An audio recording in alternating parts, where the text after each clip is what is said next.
Now for 2023, onye kwuru okwu ọ sị, if they no introduce you, try introduce yourself.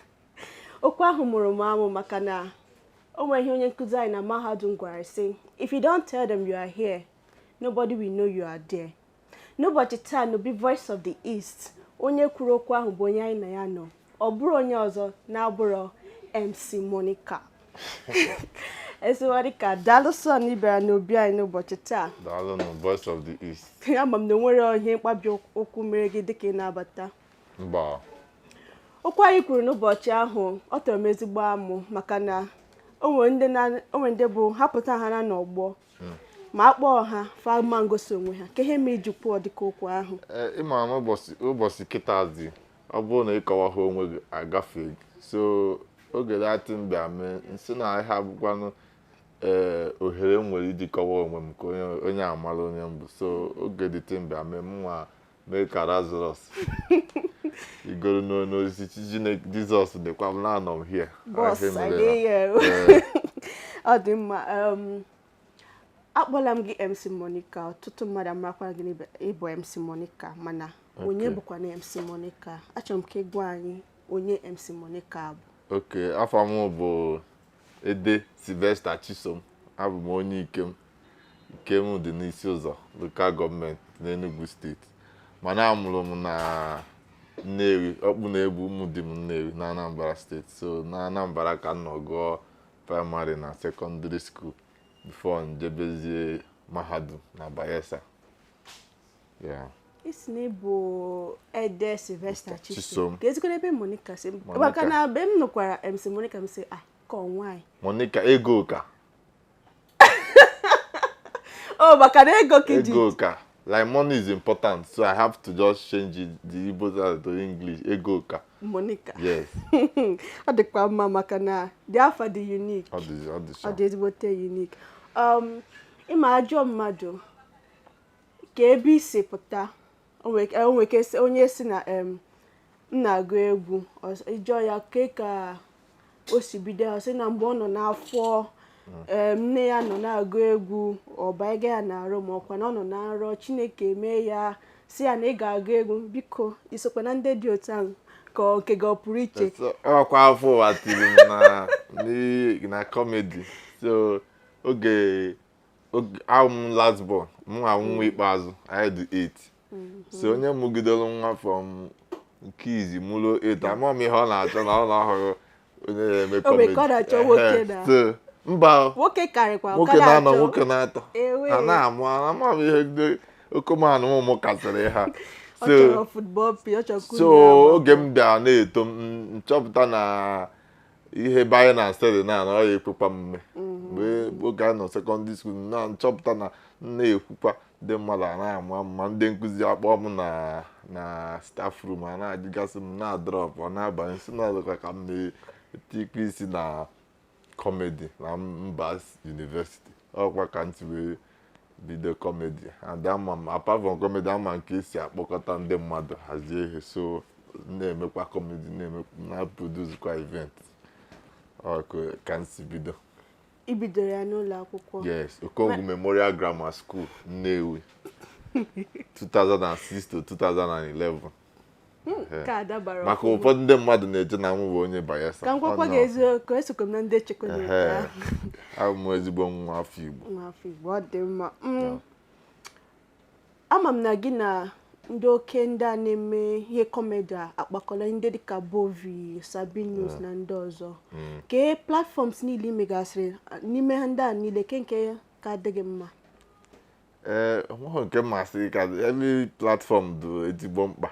Onye ọ na nwere ka ha si eme ihe and for you to lead ka onye na-ebido ị kwesịrị ịmụgasị ka ndị ọzọ si eme ihe wee tizie nke gị nwa wee bido your own so enwego m opportunity perform na almost all the platform dị na Nigeria ma outside Nigeria so ọ ihe ịma aka gosi na can tell in English they say somebody that is well learned in the history will do better so amụtachago m ka ndị bidoro ha si eme ihe na-echezi ka m mesi wepụta my own ka ndị mmadụ makwa na mmụtakwara ihe dị a.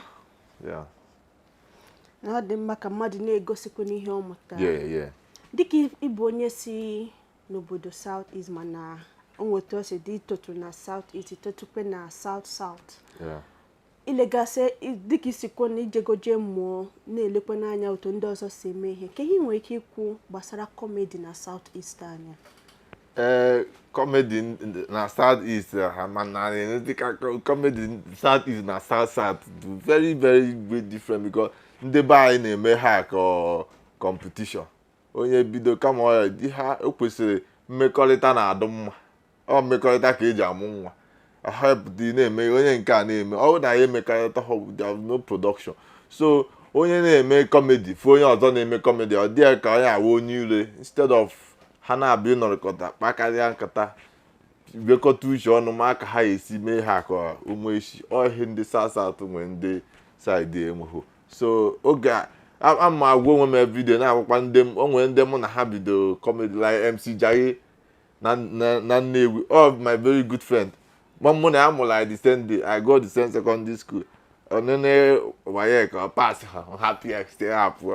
So oge njebezi Bayelsa natakwa ọka na ọkwa ebe ọ na-asị guy ka ihe na because ọ na-eme comedy mụ na-emekwa mana ndị mmadụ fie na anyị eche na mụ ahụ boss ya but na na bido because ebe o bido that's why I say location self matters. Oge m nụ that time fụ na ndị competition the kind of competition they have is bring your best, let me bring my best ka anyị mekọrịta onye meka mana nke ndị be anyị mekwuzie ndị na-emekwuzi comedy nwana ha bidozie mere business because ịkwado show na each ticket onye kpọsịrị kedu ihe na-akọ mwere ego mbịa go ticket bịa na ka ihe na-akpị ka ihe ị na-ekwu mmadụ anụ bụ sef. So ha bidozie achọrọ ime show ọ bụrụ na bịa palọ and onye golu mmanya na-aṅụ mmanya bịa na-asị na mechigoro ọnụ n'onwe nọ na stage onwere ike ịmagoro. So all those things bịazie gbuo entertainment ndị na-emezi ọfụma na East ndị onye ọna na-eme comedy na-emezi hype man ndị oti mkpu gimme ke ha na-enye dị ha entertainment ya na-anwụ na East. O kwesịrị we have talent in the East. We have East self don't produce na entertainment wise mana ya ma ayọkwa ndị bidoro ya na mbụ onye chigidekwanụ mgbada gbuo mgbada ọ natakwa n'ụlọ ka ndị ụlọ makwa na n'iwe odogwu ọhụzie ọ bụrụ odogwu na ilo oluzie ihe a na-emebi ikwute okwu ịbịa East asị gana ihe a na-eme kasị nobody can change it except us because if there is no progress there is no growth. Anọkwa that my friend Jaye show niile na-eme ebe ọla m chọrọ ime mkpọrọkwa ntị die ka ọ na-afụkwa ka esi eme ọ ya ahụ ọnata onwekwa ihe ọ na-eme mfụrụ ọha emeta ọfụma mma edekwara emeta esi ega na ihe a imetaghị onwekwa ebe a eti ego ka eme ka eshọ na ihe na-aga because ndị nọ n'ụlọ na ndị nọ outside kwesịrị na cooperate. Onwe onye megidozie n'ụlọ na-eme ọfụma ọsịkwa ndị nọ outside na onwekwa one boy nọkwa na n'Enugu that boy na-enye nsogbu na onye ba isi ngwa ya bịa Lagos ọ perform ọ na show 1 2 3 na Lagos natakwa East ihe ọ mụtara dị oti ya ebe ndị nọkwa dị a na-agbakwa mbọ ka ọ ya ahụkwa ka esikwa Lagos kpọọ ha ka ha bịa mana onwe oge anyị bidoro ha oge anyị bịa na East ndị anọ Lagos ha bịa fụ na imere ọfụma ịpafọm cha ozugbo show na-efinish ọdọji agha maka ọmana ihe ọzọ ya na-asị ya baba ya enye nọmba ụfọdụ asịghị deelu ha na Instagram idegide na Instagram good morning unu agụọgụ na Instagram. So we need to both the people ahead and the people behind. There should be collaboration even if the governments have not supported entertainment yet. Government fuzie ka all the entertainers si abịa together bido na-emekọsi ihe ọnụ oge gọọmenti need ezili our help gbozie anyị na onwekwa ihe a na-eme agwakwazie gọọmenti n'ihu kwesịrị imere anyị ụnụ ahịa emere anyị so we no go do but ị na-aka o nwere ndị nọ here sef ha na-achọ ka gọọmenti o si n'aka ha na-apụta gọọmenti kpọọ ha na onwekwa ihe ha chọrọ ime ha sideline na ndị ọzọ but we're supposed to grow together. So that's the difference between the South East and the South. Yes. Comedy. Ihe kwuru dị ezigbo mkpa mana o nwere ihe ọzọ m chọrọ ịjụ n'ime ihe ikwu. Okay. Isi na gọọmenti adị elere anya na ihe gbasara entertainment na comedy na South East onweghị nwere ike iji ohere agwa ndị gọọmenti maka ụfọdụ ha na-egekwe ntị ka ha marakwanụ na ọdịka ihe a na-eme. Biko ndị gọọmenti ala Igbo na Enugu steeti ebe nsi like na emem show na Bayelsa, governor of Bayelsa state bịa na my show drop us some money for me but I'm not from there. Mana a na-eme ihe na East enweghị ndị na-echeta sef na anyị nwa na-eme exist anyị nwa dịzie na-akpazi iri ọ dịzie ka mmadụ echefuru ebe o si.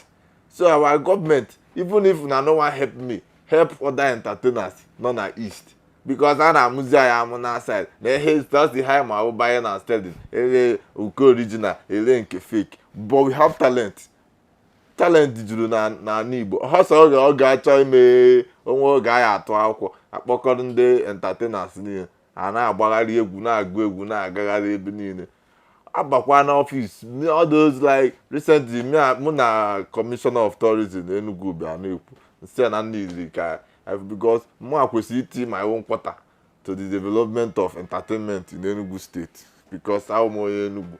So government gbekwara ha create some platform to support and partner with entertainers. Oya oke ha na-eme na-aga ekwesịkwa nọ mma sikwa Lagos bịa mee show m na Enugu kpọrọkwa ndị Lagos bịakwasị ha na ebe anyị sikwa na anyị nwere mmadụ ka respect wee na-ada abụghị mee show gọvanọ Bayelsa steeti abịa my steeti enweghị onye na-asọpọt ma ọ dị idelu meseji na anyị na-afụ ihe na-eme jisi ike na-ewe our own ambassador.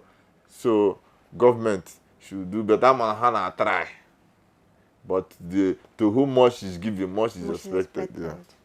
God mma dịka isi kwuo onwekwanụ ihe mere ndị nke na-apụta like ndị be anya na-eme comedy na-apụta onwe ihe mere ha ka ha nwee ike banyekwa na ihe a na-eme.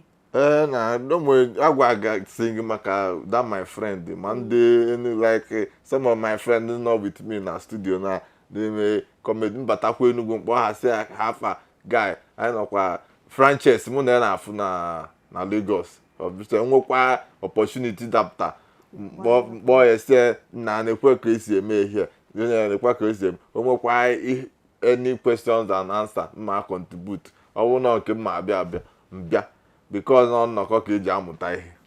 Yes. Daalụ sọ na nke ị na-eme ka ihe na-aga n'iru. O nwere ihe ndị mmadụ ji mara gị the children's daddy. Okay, the children's daddy. Ke enweghị nwere ike ịgwa anyị gbasara afọ a na-akpọ gị.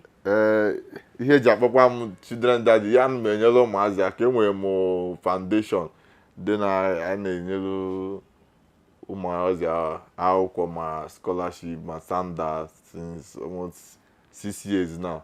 Ihe njibido oge m nwetara admission ndị ha esiri ndị be ike asing 98 mana ọmụ abụ onye jere mahadum ka the things wee sie ike. So oge m nọ ma year 2 si Chineke na onye m aka na m finish na m na-asọpọtụ ụmụazị chọrọ ịgụ akwụkwọ with some educational material. So ọnya ka m ji bido na-akpọsi m the children's daddy because na m na-enyere ụmụazị aka. So target m ka m visit all the 36 states in Nigeria and currently esi Benue bịa here for this interview and Benue is the 22nd state out of 36. Abịago m Enugu na ekwesịrị ịkọrọ aka maka na ọ dịghị ofele. Ọ dịghị ofele mana ihe mmadụ ziri onwe ihe tọkarịrị ihe mmadụ ziri onwe because onweghị onye na-emeri ọ mụ na Chineke ma ihe na-eme. Ọnya maka eji akpọ m the children's daddy. The children's daddy ama m na ị ga-eletakwa anyị aka maka ọsọsọ ụmụaka n'idikwe daddy. Unu etego na hapụkwa na ya etego unu ego makeup ise na-etego ụmụazị na-eme makeup nna makeup nsogbu dịkwa ịma na ụmụaka na-eme makeup edolo mma gaa ịma na ụmụaka na-eme makeup ihe a ji eme makeup bụ dust na nke gị nwere itelu nke gị ete oge anyị pelu mpe dust ka eji eme makeup. The children's daddy is I don't know when an upcoming event na abịa kịta. Yes, January 10, 2023 ka m locate from because Warri ka m bibu I finish in Bayelsa after can graduate serve on Ibadan. Now worry because actually become more culture. Worry is the foundation of stand-up comedy. J worry J not 2 years. Mutagasi ka all those their slants and all this. But goes there Lagos January 10. So I not going Lagos 1 year. Nte na onye gba boy onye mula afia 1 year. Elugu ibido nke. So I'm doing my first show in Lagos. I've been doing shows for almost 8 years now. But I want this my median show since I moved to Lagos.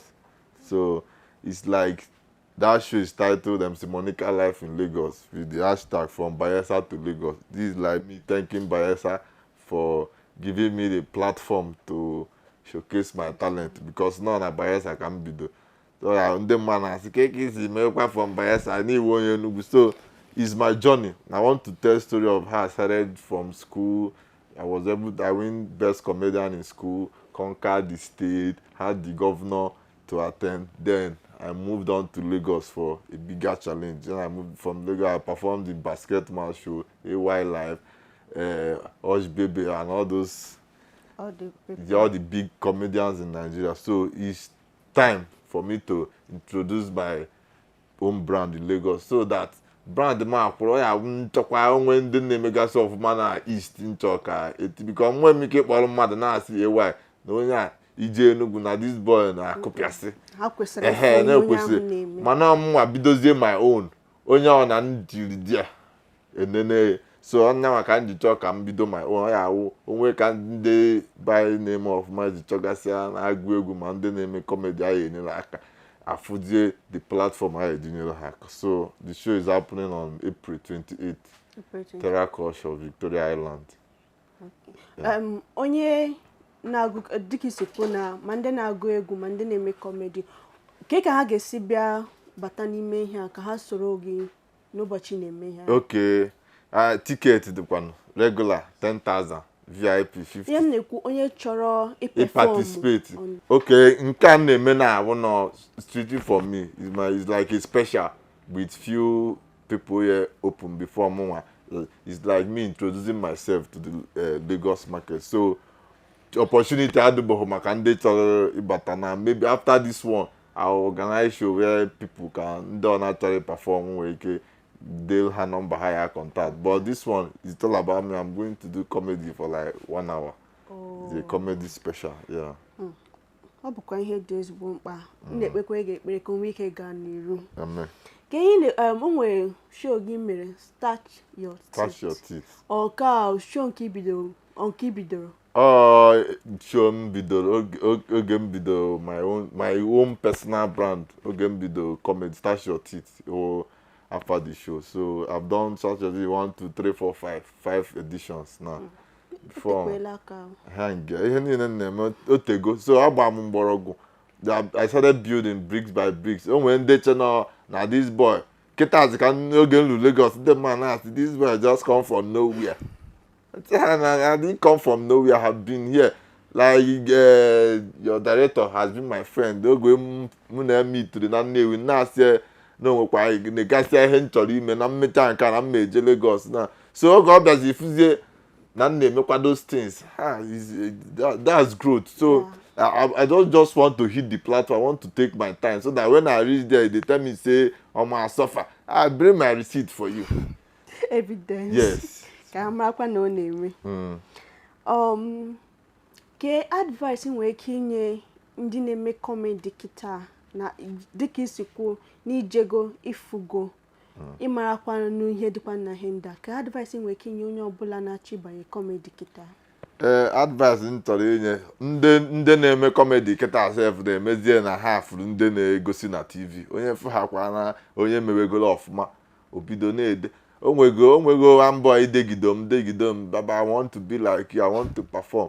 Send there one number my friend say ya dị elu onye a message ka onye ahụ gwe ihe o eme o dezie dị onye a message onye a say nya send golie video ebe o megolu comedy before ka I access ya I say no mebe comedy no nke a na-eme ka ọ dọrọ iji bido ifugo. So before I bido chọwa go the platform nwee content ọ ya wo ị na-asịzi ndị mmadụ na mmemekwa comedy ọ sị ka ehi imegolu igosi ọ ndị na-eme dị skit ime tata mee echi mee nwanne echi before ma ibigo dekasịwa ndị niile meseji onye mahụ onye deli eme onwe ndị agha ha deli meseji baba help me share my video o nwere ka o deli ya n'ụtụ imepe meseji agbopụ anya before na-akụ 12 ijezi ebe ahụ esendị meseji ọ bezi kọwazie ya ọnụ se ifilu n'iblogo mmadụ deli meseji ya ze na makwa na Chineke na-eme mmadụ ezi bido gị na ọmahụkwa onye iwo mahụkwa onye ọgwụ so ihe advice na-enye ndị bidoro ebido time give yourself time discover yourself like all those time m ji wee gụchaa akwụkwọ jee na Warri jee nọrọ all those things mma just kwa na-learn so many of my friends me and Sabinus we start comedy together obulo shift mma aka na ọkwa na my lane na-eme my thing mana kịta na-asị ndị mmadụ na this guy ọkwa my gas dịka ihe na-akọ ọ na pitch adọ onye ọ na-agọ na so all those why ma oge oblo mma just kwa persist na nke na-eme chelu my time everybody nwere their time jiri nwayọọ ndị ọ na-ahụ ndị mmadụ n'ọkụ ifo ka Sabinus goro uno na-asị na akwa ya uno onye bido comedy last week ọ sị na guy n'oge adahụzi na ego Sabinus egogo moto guy so life is in process let's follow the process not the finished product. Yeah. Daalụ na nke a imere ka anyị mara gbasara ihe dị na comedy a dịka m si kwuo na mbụ onwe ndị na-eche na iburu onye Igbo anyị ga-emetụ obere ihe ka igwe ike gosi ha n'ịbụ onye Igbo mana ihe anyị na-eme kịta bụ gwam gwam gwam nke ndị bekee kpọrọ redio ngwanụ ka anyị bido gwam gwam gwam gwa m nwa so gị baa n'ọhịa ma o soghị gị pụta Chineke otekwana agwara anyị ha ị ga-agwatakwa onwe gị kịta gwam gwam gwam mmadụ gwara gị mba onye gwara gị ọ na-ahazi ka ịma na-achọ n'ime ọfịa gwara ka anyị gaa n'ihu gwam gwam gwam gwa m nwata gba ọtọ ji ubi mara kwa lọta ọ gba ọtọ ji ubi ọ mara kwa lọta your maker job. Gwam gwam gwam gwam nwata gba ọtọ ji ubi ọ mara kwa lọta ọka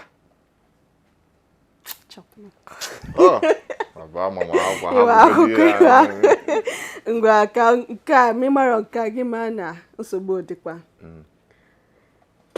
mezokwa nwata bulie nne ya elu ngwongwo na ngwongwo ayochie ya anya daalụ sọ n'ịzatara ihe anyị kwuru ndị be anyị na-anụgo n'ife niile MC Monica kwuru gbasara ihe niile ị kwesịrị ịma na kọmedi maka ndị na-achọ ịgba ọsọ jirikwa nwayọọ na o nwere usoro dị n'ime ya ka inwe ike bụrụ ihe ga-abụ dịka o si kwukwe o nwere show na-abịa na 28 April biko jee soro ya na ngwa mgbasa ozi ya niile ka inwe ike mara ihe niile gbasara show ahụ ma nyerekwa nwanne anyị aka kwalitekwa ya na ihe ndị ọ na-eme daalụ sọ n'ịnọnyere anyị n'ụbọchị taa debe anyị so n'ọdọ gịnị dọọ ndị Enugu na so n'ọdọ